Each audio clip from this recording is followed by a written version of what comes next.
Hello, I'm back with another video. In today's video, I'm gonna show you how to add a link to your Snapchat story. Now, before moving on, if you're new to our channel, subscribe and hit the notification bell so that you won't miss any videos from our channel. Now let's get into it. Now in order to add a link, firstly open up the Snapchat app and then take a snap, and then you can see paperclip icon on the right side of your screen. Tap on it, type a URL, and if you want to paste the URL, then copy a link,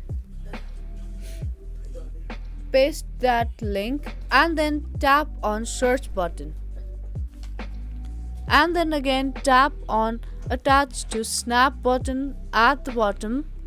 Your link has been added to your story. Drag and adjust wherever you want to keep that link, or you can resize this link. After you're done with it, tap on next button on the bottom right, and next you have to do is to tap on my story option and again tap on send button, and there you can see your story with that link. And that's how easily and quickly you can add a link to your Snapchat story. I hope you liked this video and was helpful. If it was, then give this video a thumbs up and subscribe to our channel. That's gonna be all for today, and I will see you in my next video.